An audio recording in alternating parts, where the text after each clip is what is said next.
There are certain people that are famous for different styles in the blues. Say, for example, Chuck Berry and his rock and roll style.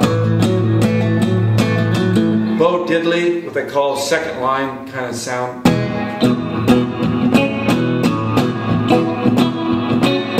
Well, John Lee Hooker was famous for the boogie, you know, and groups like ZZ Top and Canned Heat capitalized on that sound.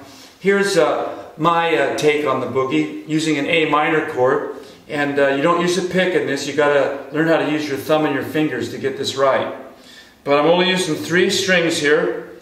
I'm using the A string, the D and the E string, or excuse me, the D and the G string, with an A minor shape down here, and it looks like this.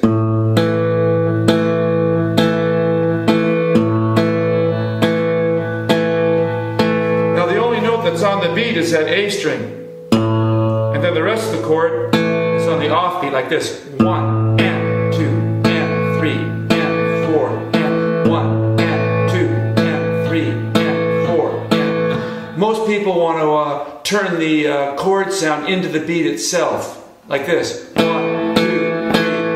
That's not right. It's the offbeat or the and beat of the music. Bass on 1, 1, and then the rest of the notes on and. 1 and 2 and 3 and 4 and 1 and 2 and 3 and 4 and. That's pretty much the primary sound of this music. You know, you can do it with 2 fingers or with 1 finger, like back strumming like this.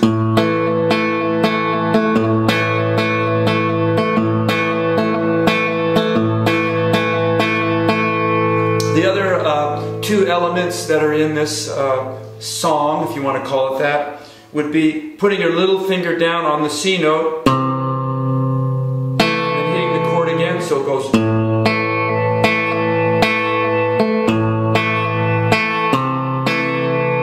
C chord, and the next element is the open D string, and then the rest of the A minor chord, either with 2 fingers or 1 finger. That part sounds like this.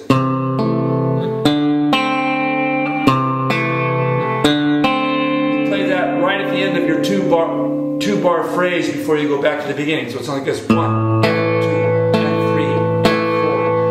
1 and 2 and 3 and 4 and 1 and 2 and 3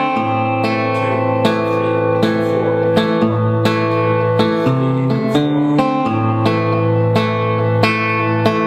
4.